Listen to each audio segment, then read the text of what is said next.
Hello students, देखिएगा बेटा, आज अपने लिए अध्याय 4 का चैप्टर नंबर 4 का पढ़ना है अगला पार्ट, जिसका नाम है एम्पियर लॉ के। आपको पूरे क्वेश्चन जितने भी थे पूरे प्रोवाइड करवा दिए थे, उसकी पीडीएफ भेज दी थी। एक परिनालिका वाला था, वो आपको मन से करना था, है ना। परिनालिका वाला जिसमें अनंत लंबाई की एक परिनालिका थी और उस परिनालिका के कारण उसकी अक्ष के स्थिति बिंदु पर इंटेंसिटी ऑफ मैग्नेटिक फील्ड निकालनी थी, वो आपको मन से करना था। और बाकी वो वीडियो में ही इतना शानदार बताया है, एक एक भाषा लिखी हुई है उसमें, उसको देख के ही कॉपी करना था, है ना। अब इसका अध्याय 4 का अगला पार्ट है जिसको बोलते हैं आप शंट। क्या बोलते हैं बेटा?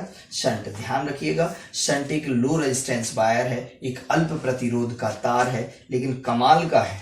अल्प प्रतिरोध का तार है लेकिन बेटा कैसा है? कमाल का है, क्योंकि शंट गैल्वेनोमीटर की हेल्प करता है। गैल्वेनोमीटर यानी धारा मापी की धारा मापते समय उसकी जो कुंडली है वो जलती नहीं है ना, और कुल मिला के अपनी धारा के खर्च को भी कम करता है। तो इस प्रकार से अगर ये कहें कि शंट बहुत अच्छा है इस चीज के लिए, तो अपन इसको शंट को भी पढ़ेंगे। अब इस शंट के बाद एक पार्ट रह जाएगा इसका साइक्लोट्रॉन। क्या रह जाएगा? साइक्लोट्रॉन। तो बेटा साइक्लोट्रॉन पढ़ना है, और एक रह जाएगा गैल्वेनोमीटर। तो बेटा 3 क्लासें लगेंगी, आज की क्लास और 2 क्लासें और उसके बाद अध्याय नंबर कौन सा स्टार्ट हो जाएगा? 5 ज्यादा बड़ा नहीं है, बहुत जल्दी हो जाएगा आपका। 5 अध्याय ज्यादा बड़ा नहीं है, जितने बड़े ये अध्याय थे उतने बड़े अध्याय नहीं है। तो कोशिश करेंगे इसको बहुत जल्दी से जल्दी करवाएं, क्योंकि समझ में भी आना चाहिए। इस बात को भी ध्यान रखना पड़ता है, केवल पढ़ाना ही उद्देश्य नहीं है ना, समझ में भी आपको आना चाहिए अच्छे से। चलिएगा अब पढ़ते हैं अपन क्या बेटा? शंट। SHUNT। शंट। शंट को बोला जाता है एक अल्प प्रतिरोध का तार। अगर एक वर्ड में कोई कहे शंट क्या है, कहना एक लो रेजिस्टेंस वायर, ऐसा वायर जिसका रेजिस्टेंस बहुत कम हो, वो क्या कहलाता है? शंट।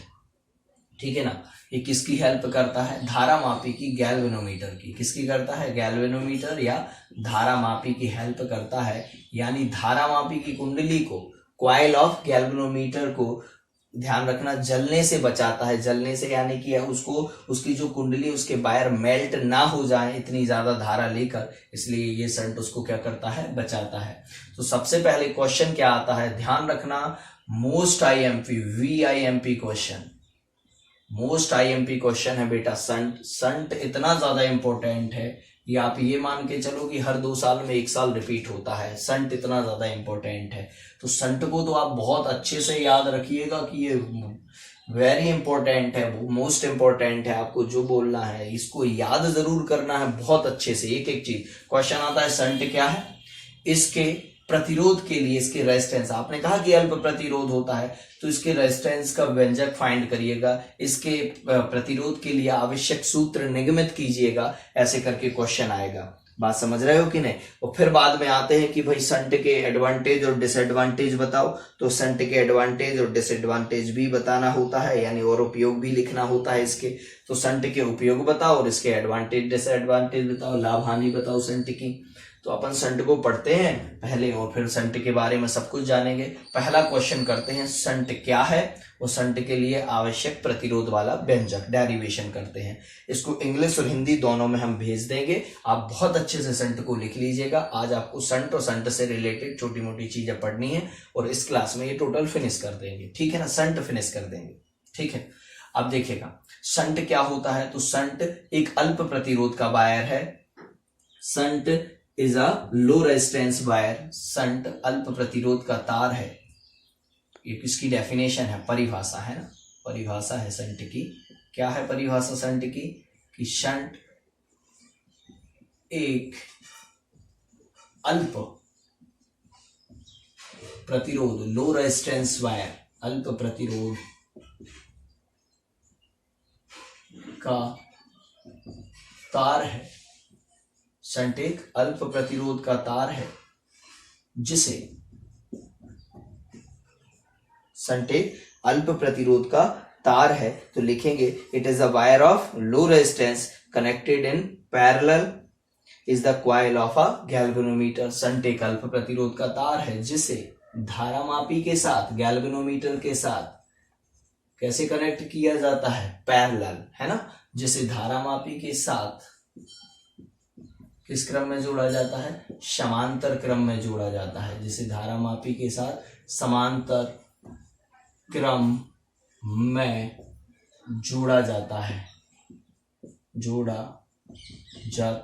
है, और आप जानते हैं समांतर क्रम में जुड़ने का फायदा क्या है तो प्रतिरोध एक प्रकार का, और जब प्रतिरोध होता है तो 1/R का फॉर्मूला लगेगा, 1/R1 प्लस 1/R2, तो कुल मिला के प्रतिरोध को कितना करेगा, मान के चलिए इसका गैल्वेनोमीटर का 10 है और शंट का कितना है 1 है, तो इतने ये कितना हो जाएगा, कुल मिला के 1/R बराबर हो जाएगा जी 11/10, पलटोगे सो कितना हो जाएगा R बराबर 10/11, भाग दोगे सो ये आएगा R बराबर 0.9 ओम के समथिंग आएगा बेटा।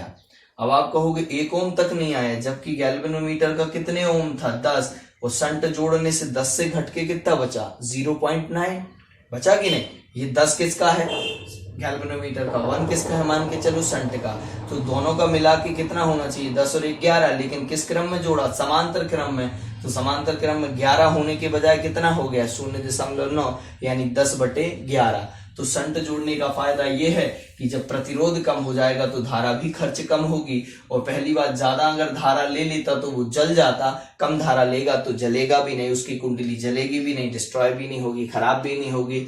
तो ध्यान रखना दो फायदे मिल गए शंट के, एक तो धारा को बचाया, और दूसरा अगर धारा ज्यादा चली जाती तो उसकी गैल्वेनोमीटर की जो कॉइल है वो क्या हो जाती बेटा जल जाती, तो उसकी कॉइल को जलने से वर्ण होने से बचाने के लिए हमने काय का उपयोग किया शंट का बनेगा। और ये गैल्वेनोमीटर के साथ किस क्रम में जोड़ा जाता है समांतर क्रम में, तो इतना लिख दीजिएगा डेफिनेशन। शंट एक अल्प प्रतिरोध का तार है जिसे धारा मापी के साथ समांतर क्रम में जोड़ा जाता है। It is a wire of low resistance connected in parallel to the coil of a galvanometer. ऐसे करके डेफिनेशन लिख देना। शंट एक अल्प प्रतिरोध का तार है, बहुत कम प्रतिरोध होता है इसका, बात समझ रहा है कि नहीं। ये क्या हो जाएगी बेटा इसकी डेफिनेशन। अब करते हैं इसका डेरिवेशन, स्क्रीनशॉट ले लो डेफिनेशन का। चलिए अब आता है बेटा इसका अगला पार्ट। इसमें हमें क्या करना है, शंट के प्रतिरोध के लिए व्यंजक बहुत अच्छे से याद रखिएगा, बहुत सरल है, कठिन कुछ भी नहीं। पहले इसका डायग्राम बनाते हैं, यहाँ एक गैल्वेनोमीटर बनाते हैं, और गैल्वेनोमीटर के यहाँ पर देखिएगा ये बनाया बेटा मैंने, गैल्वेनोमीटर नाम लिख दिया जी। इसको गैल्वेनोमीटर को धारा मापी बोला जाता है, और इसका प्रतिरोध कितना है मान के चलो जी। आप कहोगे उसका भी हर एक मशीन का प्रतिरोध होता है, तो इसका भी है, हर एक जो इलेक्ट्रिक मशीन होती है उसका प्रतिरोध होता है, तो इसका भी है कितना जी। इसके समांतर क्रम में क्या जोड़ दिया आपने, एक शंट जोड़ दिया। फायदा मिलेगा इसका दो फायदे, एक तो धारा कम जाएगी सो कुंडली नहीं जलेगी, दूसरा पहली बार धारा कम जा रही है सो खर्च भी कम होगी, है ना। सो ये गैल्वेनोमीटर शंट जोड़ दिया, और शंट का प्रतिरोध कितना है S, अल्प प्रतिरोध का तार है। अब देखना पहले अच्छे से, ये डायग्राम कोई कठिन नहीं था। अब यहां से आप धारा जाएगी, जब मान के चलो कुल धारा कितनी आई I। अब आप कहोगे सर आने के लिए दो रास्ते, जाने के लिए दो, देखो एक इधर चली जाएगी एक नीचे, बिल्कुल बेटा, एक इधर जाएगी और एक कहाँ की तरफ नीचे। जब नीचे जाएगी धारा तो उसका नाम कितना लिख देना I, काय में जा रही है S में, इसलिए IS, और इसका नाम क्या लिख देना I बड़ा और G छोटा, तो इसमें कितनी जा रही है IG। अब इधर से कितनी जाएगी ये IS होते हुए इधर जाएगी, और इधर से सीधे कितनी आ रही है, इस पॉइंट पर कितनी मिलेगी, दो प्रकार की धारा है। तो इस पॉइंट का नाम दे देना, दोनों पॉइंट का नामकरण कर देना। इस पॉइंट का नामकरण कर देना P, और इस पॉइंट का नामकरण कर देना कितना Q, और इसमें बहने वाली धारा का नाम कितना है IG, और इसमें बहने वाली धारा का नाम कितना है IS। ये नीचे देखो, अब ये धारा यहाँ कुल मिला के जाएगी तो वापस मिलके कितनी बहने लगेगी I। देखो I कितने भागों में टूटी, IG और IS इधर से जाएगी और IG इधर से, दोनों मिलके कुल मिलाके कितनी बन जाएगी I। तो बहुत अच्छा डायग्राम बना दीजिएगा, ऐसा लिख देना। अच्छा शंट परिपथ, चित्र का नाम क्या लिख देना, शंट परिपथ, circuit of shunt, electric circuit of shunt, shunt का विद्युत परिपथ।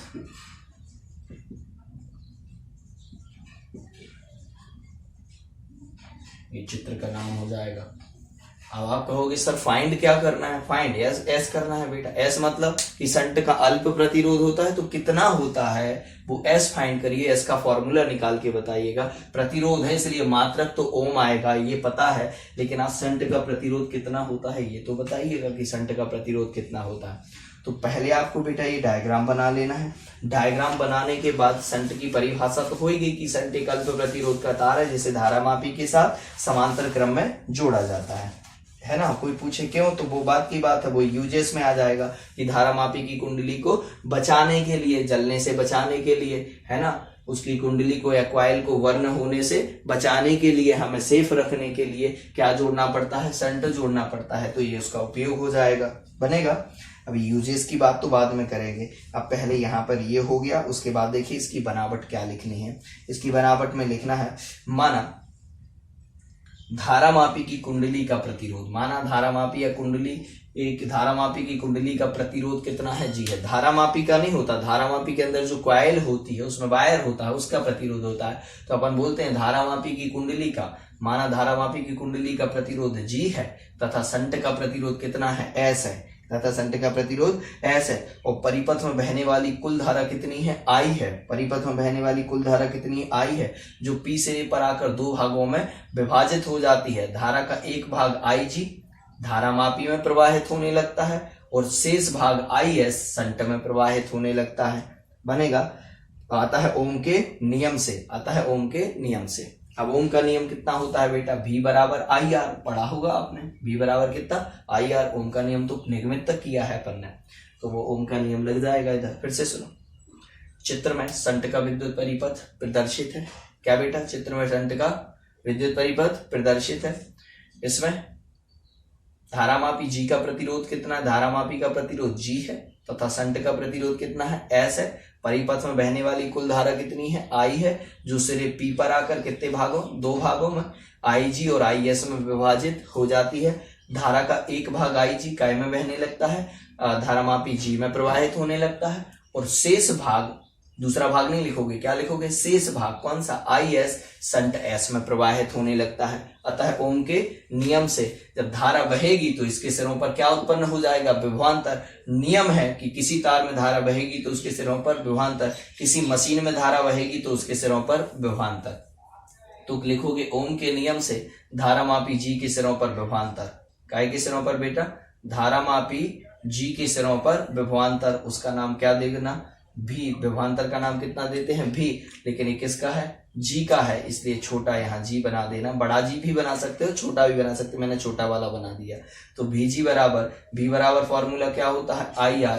तो इसमें धारा आई नहीं बह रही, अच्छे से देखो कितनी बह रही है, आई जी, और इसका प्रतिरोध आर नहीं है, कितना है, जी। सो देखो ये आ गया समीकरण नंबर 1। इसी प्रकार संट के सिरों पर उत्पन्न विभवांतर, क्योंकि संट में भी धारा बह रही है, तो संट के सिरों पर उत्पन्न विभवांतर का नाम भी ना देके क्या दोगे, भी एस बनेगा। भी बराबर फॉर्मूला क्या होता है, आई आर। तो इसमें देखो धारा क्या आई बह रही है, नहीं आई नहीं बह रही, कितनी बह रही है, आई एस, और इसका प्रतिरोध कितना है, एस। तो ये एस आ जाएगा समीकरण नंबर 2। फिर से सुनो, चित्र में संट का विद्युत परिपथ प्रदर्शित है। इसमें धारामापी जी का प्रतिरोध स्मॉल जी है तथा संट का प्रतिरोध एस है। धारामापी का प्रतिरोध जी है तथा संट का प्रतिरोध कितना है, एस है। परिपथ में बहने वाली कुल धारा कितनी है, आई है, जो सिरे पी पर पहुंचकर दो भागों आई एस और आई जी में विभाजित हो जाती है। फिर लिखोगे धारा का एक भाग आई जी धारामापी में प्रवाहित होने लगता है, तो धारा का शेष भाग आई एस संट एस में प्रवाहित होने लगता है। अतः ओम के नियम से धारामापी जी के सिरों पर उत्पन्न विभवांतर बनेगा।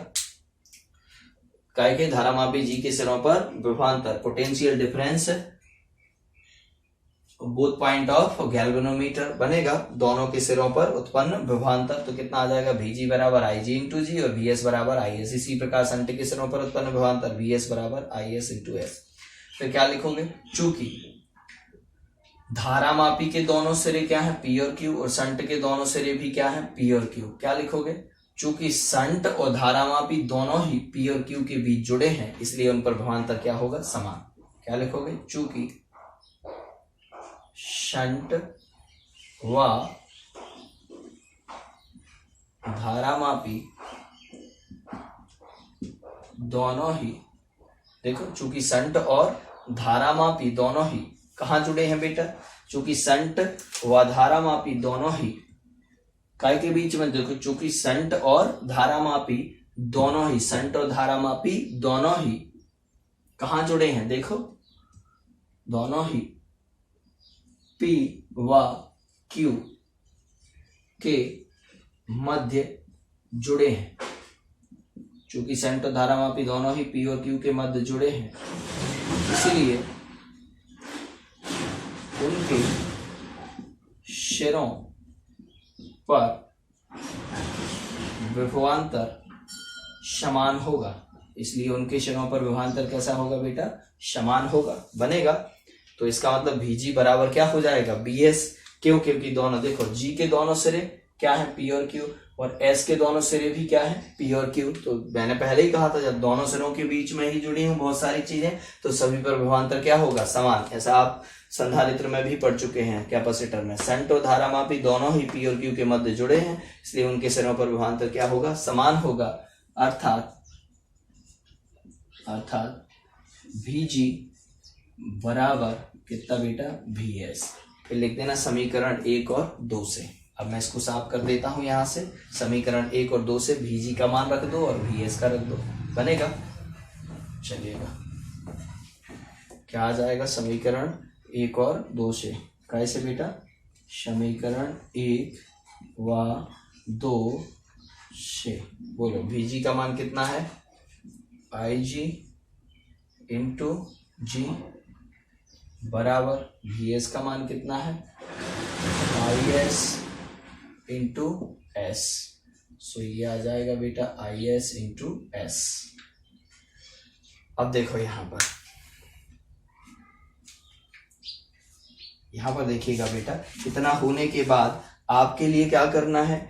इस S को G के अपॉन में और इस IG को इधर ले जाना। तो इधर आ जाएगा G और ये S इधर आ जाएगा, सो अपॉन में क्या आ जाएगा? S cross multiplication. इसका इसमें हो जाएगा अपॉन के 1 में। तो कितना? IS तो पहले से लिखा और IG और चला जाएगा नीचे। क्या इतना आया समझ में? ये तो बहुत आसान था। ये इधर चला गया और ये वाला इसके नीचे चला गया इधर। बनेगा? ये इधर चला जाएगा। तो ऐसे करके आप इसको याद रखिएगा कि ये G अपॉन S, देखो G के सामने IS वाला है और S के सामने IG वाला है, ऐसे हो जाते हैं अपोजिट। बनेगा? अब क्या करना है बेटा? अच्छे से सुनना। अब दोनों पक्षों में ध्यान रखना, ये व्यंजक आप बार बार रिवाइज करके देख लेना, उसको पीछे पढ़ा तो या डाउनलोड कर लेना है ना। तो G अपॉन S, तो दोनों पक्षों में 1 जोड़ने पर, कितना जोड़ने पर बेटा? 1।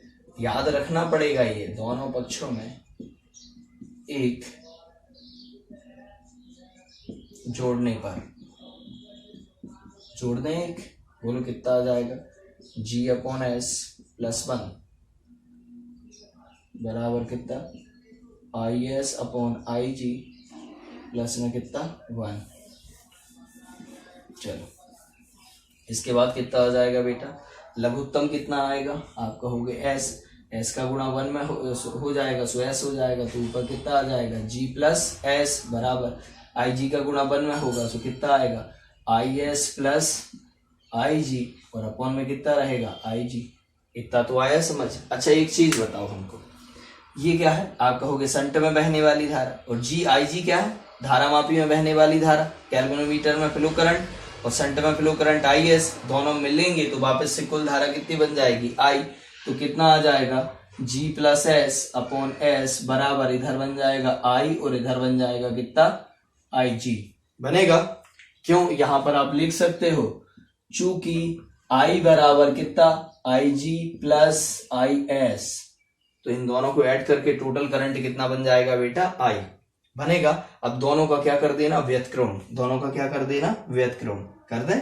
चलिएगा, अब दोनों का व्यतक्रम करने पर, व्यतक्रम जानते हो ना, अपोजिट, रिवर्स करने पर इनको, है ना। अच्छा, एक पक्ष रिवर्स नहीं होगा, दोनों होंगे। तो यहां पर लिख देना व्यतक्रम करने पर, व्यतक्रम करने पर, चलो S कहां पहुंचेगा? ऊपर, और G प्लस S कहां आ जाएगा? नीचे। बनेगा? तो ये आ गया S upon G plus S upon G plus S बराबर, ये भी पलटेगा बेटा, एक पक्ष नहीं पलटता। जब पलटते हो तो हमेशा दोनों पक्ष पलट जाते हैं, दोनों साइड। IG अपॉन में कितना आ जाएगा? I। क्या इतना आया समझ में? यहां तक। अब बेटा इसके बाद देखिएगा क्या करना है, एक छोटा सा काम और करना है। अच्छा देखिएगा, इसके अंदर जो धारा गई है संट के अंदर, वो कुल धारा का कितना गई है, तो यहाँ संट के अंदर जो धारा गई है वो कुल धारा का गई है 1/n भाग। कितना गई है? 1/n भाग।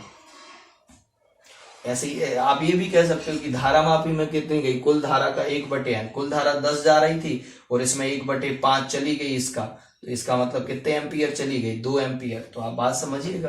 तो ऐसे यहां पर लिखना है, यदि काय में, धारा मापी में, गैल्वेनोमीटर में, है ना, यदि धारा मापी में प्रवाहित धारा Ig कुल धारा का कितना भाग हो? कुल धारा का n-वा, क्योंकि पूरी नहीं जाएगी Ig। यहां पर ऐसा नहीं कि आई आ रही 10 एम्पियर आ रही, पूरी 10 चली जाएगी, कुछ काय में से होकर जाएगी, संट में से होकर जाएगी बेटा। तो इसलिए तो लिखा कि धारा मापी में से कितनी गई है? कुल धारा का कितना भाग? n-वा भाग। कुल धारा का n-वा भाग। देखो, यदि धारा मापी में प्रवाहित धारा कुल धारा का 1/n-वा भाग हो, कुल धारा का कितना हो बेटा? n-वा ने 1/n-वा भाग हो, तो चलो धारा मापी में प्रवाहित धारा कितनी बेटा? Ig कितनी होगी? बराबर में लिखेंगे कितनी होगी? कुल धारा का कितना भाग? 1/n-वा भाग। तो 1/, यहां पर देखना Ig बराबर, आप कहोगे धारा मापी में बहने वाली धारा, इसे देखिए हिंदी में क्या पढ़ेंगे? धारा मापी में बहने वाली धारा, फ्लो करंट इन गैल्वेनोमीटर, बनेगा इक्वल टू टोटल करंट का कितना? 1/n-वा भाग। एक टोटल करंट कितना है? I है, और उसका कितना भाग जाएगी? 1/n-वा। n का 3 गुणा यहां कर लो, तो कितना आ जाएगा? N-I-G क्रॉस मल्टीप्लीकेशन बराबर कितना आ गया? I का मान समीकरण नंबर काय में रख देना? 3 में, बनेगा। I का मान समीकरण 3 में रख दीजिएगा। समीकरण 3 से चलो कितना आ जाएगा बेटा? S/G + S बराबर Ig अपॉन I का मान कितना है? देखो I का मान कितना मिल गया? N-I-G। Ig से Ig कैंसिल हो जाएगा कि नहीं? चलिए अब इधर कर देते हैं, बची हुई जगह में इतने में बन जाएगा। यहाँ बचा 1, यहाँ बचा है n का गुणा इसमें कर लो, सो कितना हो जाएगा? NS, और इसका गुणा कहाँ हो जाएगा? ऊपर के इधर 1 में, तो कितना आ जाएगा बेटा?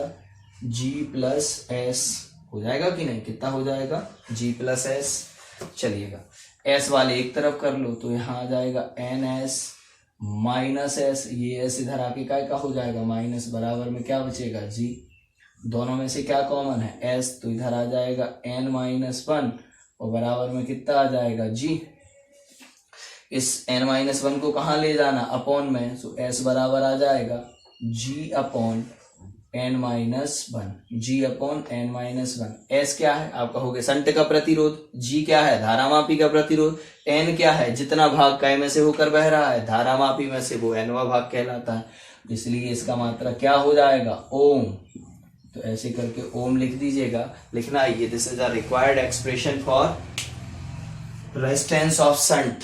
This is a required expression for resistance of shunt.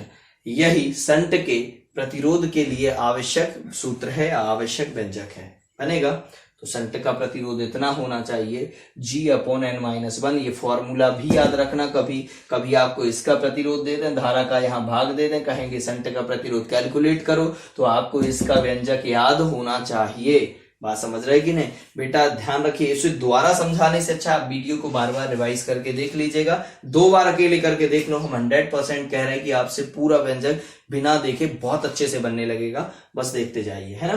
पहले लिख देना बनावट की चित्र में संट का विद्युत परिपथ प्रदर्शित है, इसमें G धारा मापी का प्रतिरोध है, S संट का प्रतिरोध है, कुल धारा I है जो पॉइंट P पर आकर, सिरे P पर आकर IG और IS 2 भागों में बढ़ जाती है। IG धारा मापी में प्रवाहित होने लगती है, IS संट में प्रवाहित होने लगती है। तो ओम के नियम से धारा मापी के सिरों पर उत्पन्न विभवांतर VG बराबर IG × G और संट के सिरों पर विभवांतर IS बराबर VS बराबर IS × S।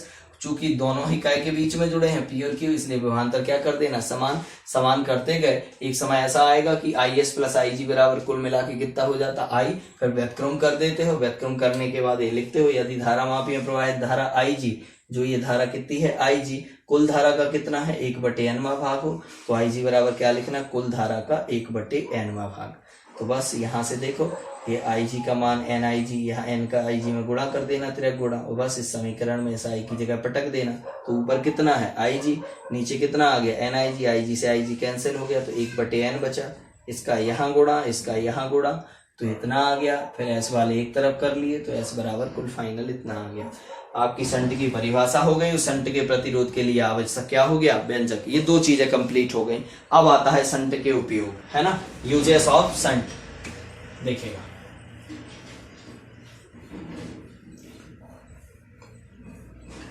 Uses of shunt क्या है, देखो बेटा VIMP लिखा है, मोस्ट इंपोर्टेंट है ये, है ना, वेरी इंपोर्टेंट।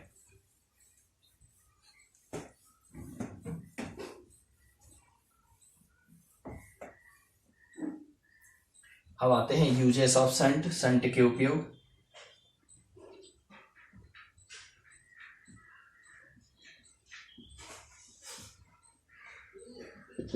संट के उपयोग, पहला उपयोग क्या है, धारा मापी को अमीटर में बदलने के लिए, धारा मापी को अमीटर में बदलने के लिए। आप कहोगे पहली बात तो सर अमीटर करता क्या है वो बता रहे हैं बेटा, आप तो सब्र करो, बस इतना देखो कि धारा मापी को अमीटर में बदलने के लिए संट का उपयोग किया जाता है, ये उपयोग रट डालो। फिर आता है एडवांटेज ऑफ संट, लाभ, संट के लाभ।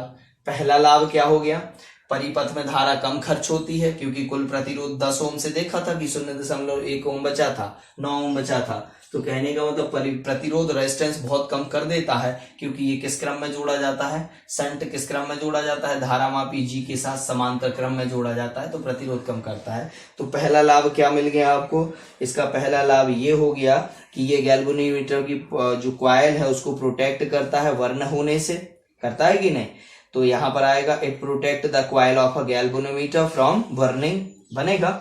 तो यहाँ पर आएगा यह है धारा मापी की कुंडली को जलने से बचाता है, और दूसरा परिपथ में धारा के खर्च को क्या करता है, कम करता है। तो परिपथ में धारा के खर्च को कम करने के लिए भी इसका उपयोग होता है, क्योंकि ये कुल रेजिस्टेंस को क्या कर देता है, कम कर देता है पूरे परिपथ के। तो दो उपयोग हो गए, पहला उपयोग क्या हो गया, धारा मापी की कुंडली को जलने से बचाने के लिए, और दूसरा उपयोग हो गया परिपथ में धारा के खर्च को कम करने के लिए, धारा के नुकसान को कम करने के लिए कुल प्रतिरोध का मान क्या कर देता है, कम कर देता है। तो दो लाभ हो गए। अब इसकी क्या आती हैं हानियां। अच्छा, यूज एक ही है, धारा मापी को काय में बदलने के लिए, अमीटर में, तो धारा मापी को उठा के ये काय में बदल देता है, अमीटर में बदल देता है।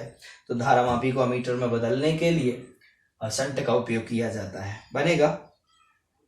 उसके बाद आता है डिसएडवांटेज, इसके मतलब ये तो लाभ होगा, अच्छा उपयोग भी यही कहलाते, जो लाभ है ये यूजेस या उपयोग एक ही होते हैं, लेकिन आप लाभ को थोड़ा लाभ की दृष्टि से, उपयोग ये है कि धारा मापी को काय में बदल देता है, ये अमीटर में बदल देता है। अच्छा, एक चीज और, यह इसकी एक हानि है, क्या, ये धारा मापी की सुग्राहिता को, धारा मापी की सुग्राहिता को, सेंसिटिविटी को, है ना, क्या कर देता है, रिड्यूस कर देता है, कम कर देता है। ये धारा मापी की सुग्राहिता को कम कर देता है। जैसे रीडिंग में आना है 0.95, तो ये 0.9 ही आने लगता है, 9.2 आ जाएगा या 9.7 आ जाएगा, एकदम एग्जैक्ट 5 नहीं आएगा, ऐसे आते हैं दोनों। तो ध्यान रखिएगा, ये धारा मापी की सुग्राहिता को क्या कर देता है, कम कर देता है। अच्छा, फिर से बात करते हैं संट के उपयोग क्या है। धारा मापी को काय में बदल देता है बेटा, अमीटर में बदलने के लिए काय का उपयोग किया जाता है, संट का। तो लिखेंगे धारा मापी को अमीटर में बदलने के लिए संट का उपयोग किया जाता है, तो उपयोग हो गया। कोई कहेगा लाभ लिखो, तो धारा मापी की कुंडली को जलने से बचाने के लिए संट का उपयोग किया जाता है, और परिपथ में धारा के उपभोग को यानी कि परिपथ में धारा की खर्च को क्या करने के लिए, रिड्यूस करने के लिए, कम करने के लिए इसके टोटल रेजिस्टेंस को क्या कर देता है, कम कर देता है। हानियां क्या है, यह धारामापी की सुग्राहिता सेंसिटिविटी को रिड्यूस कर देता है, कम कर देता है, यह धारामापी की सुग्राहिता को कम कर देता है। तो ये हो गया बेटा आपका टोटल ओवरऑल शंट बनेगा। इसका उपयोग अकेला समझाना बाकी रह गया कि धारामापी को कैसे अमीटर में बदलता है, बात करते हैं यहाँ, ठीक है ना। तो इसके 2-3 पॉइंट हैं, इसके भी आपको पीडीएफ आएगी, है ना, इसकी पीडीएफ आएगी, तो आपको इसको अलग से लिख लेना है इंपॉर्टेंट पॉइंट बना के, क्वेश्चन बना के, क्योंकि शंट से रिलेटेड जितनी चीजें हैं वो भी आपको लिख लेनी है। अब बात करते हैं हम शंट का उपयोग। देखो, एक होता है बेटा धारामापी, जानते हो, एक होता है विभवमापी, एक होता है वोल्टमीटर,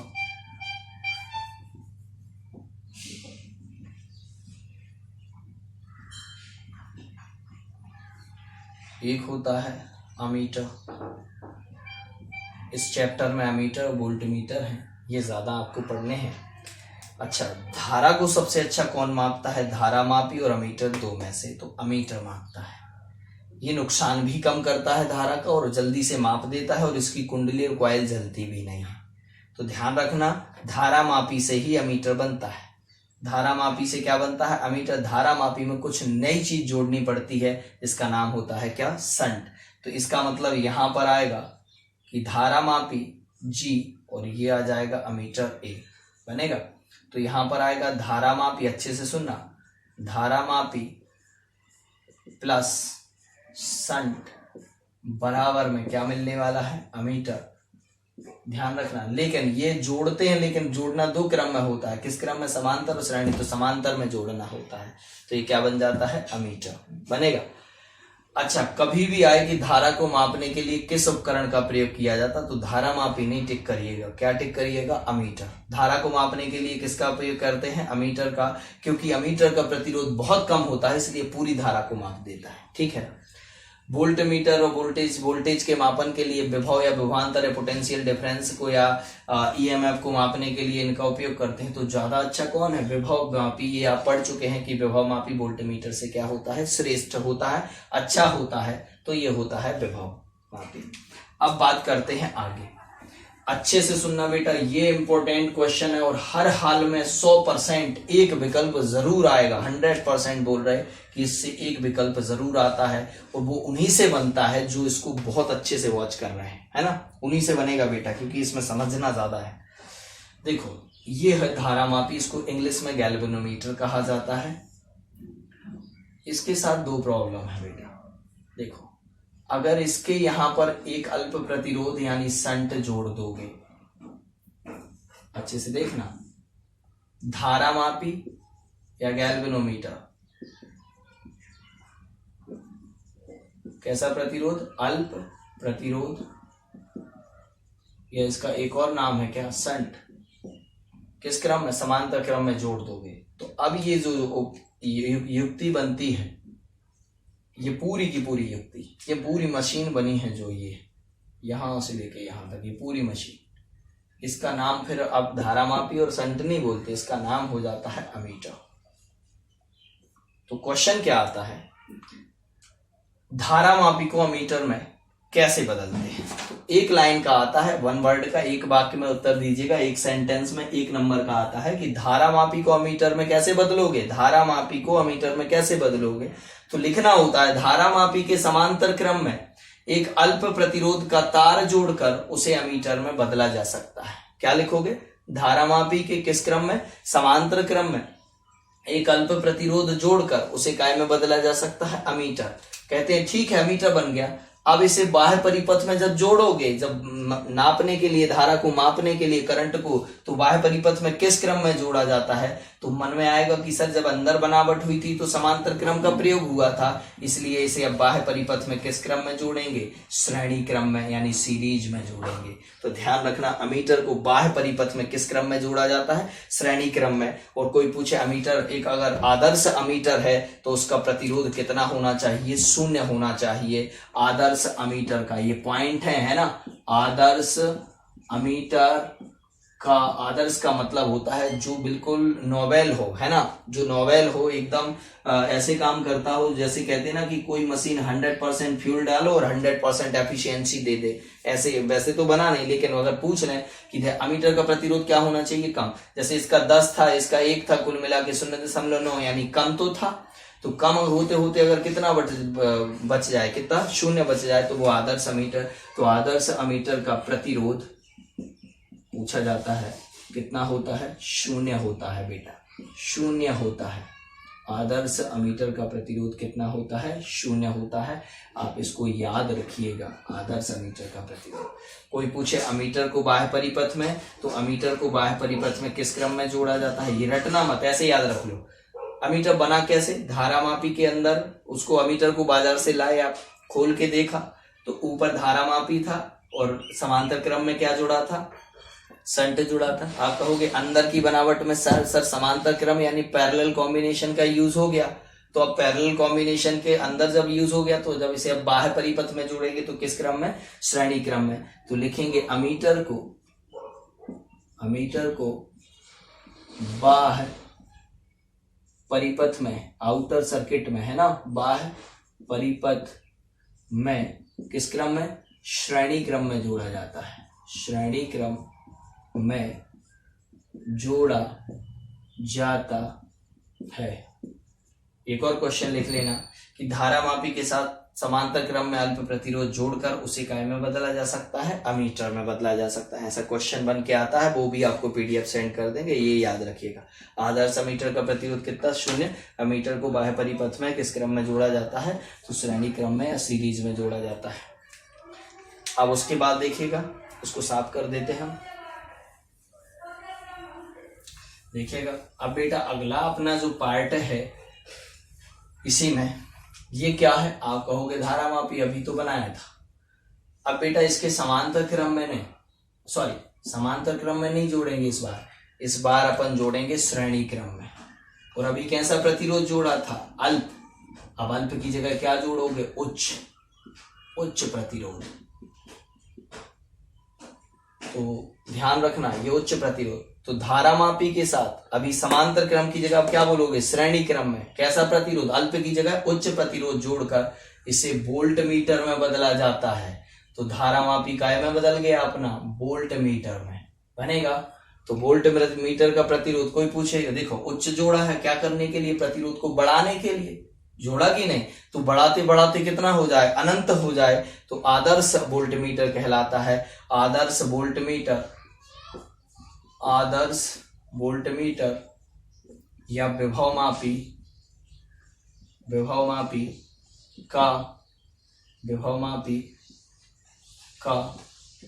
प्रतिरोध, आदर्श अमीटर का कितना? 0, लेकिन आदर्श वोल्ट मीटर का प्रतिरोध कितना होता है बेटा? अनंत होता है। कितना होता है? अनंत होता है। तो ये क्वेश्चन आता है कि आदर्श वोल्टमीटर का प्रतिरोध खालिस्तान होता है तो क्या भरना होता है? अनंत या इन्फिनिटी होता है। तो ये बन जाएगा। लेकिन ध्यान रखिएगा, 2 क्वेश्चन हम वापस से रिपीट कर रहे हैं। पहला, धारामापी को, ये क्या है बेटा? गैल्वेनोमीटर को क्या में बदलना है? अमीटर में। कैसे बदलोगे? तो आप बोलोगे सर गैल्वेनोमीटर यानी धारामापी के साथ किस क्रम में? समांतर क्रम में। क्या जोड़कर? अल्प प्रतिरोध जोड़कर उसे काय में बदल देंगे? अमीटर में। और आदर्श अमीटर का प्रतिरोध कितना होता है? 0 होता है। बनेगा। तो ये हो गया बेटा। अगला क्वेश्चन कि धारामापी को, इसी को आप वोल्टमीटर में कैसे बदलोगे? अमीटर में तो बदल दिया, वोल्टमीटर में कैसे बदलोगे? तो लिखेंगे धारामापी की कुंडली के साथ किस क्रम में? श्रेणी क्रम में एक उच्च प्रतिरोध जोड़कर उसे काय में बदला जा सकता है? वोल्टमीटर में। और आदर्श वोल्टमीटर का प्रतिरोध 0 नहीं, कितना होता है? अनंत। इसको याद रखिए। अच्छा, याद कैसे रखोगे? सर ये वोल्ट मीटर ये पूरा बना है, इसके अंदर की बनावट में देखो कौन सा क्रम का उपयोग हो गया, श्रेणी का। अरे हो गया कि नहीं? तो इसे बाह्य परिपथ में किस क्रम में जोड़ेंगे बेटा? समांतर क्रम में। सॉरी, इसे बाह्य परिपथ में अब कैसा जोड़ोगे? समांतर क्रम में। तो यहां पर ध्यान रखना, वोल्ट मीटर को बाह्य परिपथ में, अगला पॉइंट है ये, वोल्ट मीटर को बाह्य परिपथ में, अब भूल गए इसके बाद कि किस क्रम में, खाली स्थान क्रम में जोड़ा जाता है। अब भूल गए कि वोल्ट मीटर को बाह्य परिपथ में जब इसे ले जाओगे बाहर उठा के, इस पूरे वोल्ट मीटर को उठा के, तो किस क्रम में? तो आपके मन में आएगा सर वोल्ट मीटर बनता कैसे है, इसका प्रतिरोध तो बहुत ज्यादा होना चाहिए, तो उच्च प्रतिरोध जोड़ देते हैं इसके किस क्रम में? श्रेणी क्रम में। इसका 4 ओम है, इसका 40 ओम है, तो कुल मिला के 44 ओम हो गया। लेकिन अगर बढ़ते बढ़ते कितना हो जाए? अनंत, तो वो आदर्श बन जाएगा, आदर्श वोल्टेज। तो इसके प्रतिरोध को क्या करना होता है? बढ़ाना होता है, पहली बात। दूसरी बात, इसके अंदर सर कौन सा कॉम्बिनेशन यूज हो चुका है? आप कहोगे सर सीरीज हो चुका। तो अब बाह्य परिपथ में किस क्रम में जोड़ोगे? समांतर में। ऐसे याद रख लो, बनेगा। किस क्रम में जोड़ोगे? समांतर। तो यहां पर लिख देना पैरेलल कॉम्बिनेशन बनेगा। तो ध्यान रखिएगा, अगर धारामापी के समांतर क्रम में जोड़ना है तो अल्प जोड़ना, सो बनेगा अमीटर, और बनने के बाद अब उसे किस क्रम में जोड़ना? सीरीज में, यानी श्रेणी क्रम में जोड़ना। यहाँ देखो, इसके समांतर श्रेणी में क्या जोड़ दिया आपने? उच्च। तो जब ये बन गया पूरा, तो ये पूरा बॉक्स उठा के जब ले जाओगे तो आप काय का उपयोग करोगे? कौन से क्रम का? समांतर क्रम का। तो बाह्य परिपथ में समांतर क्रम में जोड़ा जाता है। और इसके बाद एक क्वेश्चन आपको और करना है बेटा, वो क्वेश्चन है आपका अंतर। मैं इसकी पीडीएफ सेंड करता हूं, आप उसको लिख लीजिएगा बहुत अच्छे से। अंतर किस किस में? अमीटर और वोल्ट मीटर। वोल्ट मीटर, ये कहानी और सुन लो अमीटर वोल्ट मीटर के अंतर की। बेटा पूरी फिजिक्स में से अगर मात्र 5 अंतर इंपॉर्टेंट छांटे जाएं, तो उसमें से सबसे पहला वोल्ट मीटर और अमीटर, और ईएमएफ और पोटेंशियल डिफरेंस यानी विद्युत वाहक बल और विभवांतर का अंतर पहले करवा चुके हैं। और ये अमीटर और वोल्ट मीटर दूसरा मोस्ट इंपोर्टेंट अंतर है, ये आएगा ही आएगा बेटा, मोस्ट इंपोर्टेंट अंतर है। तो आज इसको रट डालना, आपको याद रखना अमीटर और वोल्ट मीटर बहुत आसान है, क्योंकि इसको अमीटर को क्या लिखोगे? धारामापी के श्रेणी समांतर क्रम में अल्प प्रतिरोध जोड़कर अमीटर बनता है, और धारामापी के साथ श्रेणी क्रम में उच्च प्रतिरोध जोड़कर क्या? वोल्टमीटर बनता है। आदर्श मीटर का प्रतिरोध कितना होता है? 0 होता है। आदर्श वोल्टमीटर का प्रतिरोध कितना होता है? अनंत होता है। ऐसे करके इसके कितने अंतर? 4-5 अंतर आप याद कर लीजिएगा आज के आज। ये शंट फिनिश हो गया, कल नया टॉपिक स्टार्ट होगा इसका। क्या बेटा? या तो साइक्लोट्रॉन कर देंगे या गैल्वेनोमीटर, 2 ही बचे हैं, 2 दिन की क्लास बची है, 2 दिन में ये चैप्टर फिनिश, अगला 5 चालू हो जाएगा आपका। 5 में ज्यादा समय नहीं लगेगा, है ना। चलिए, थैंक यू।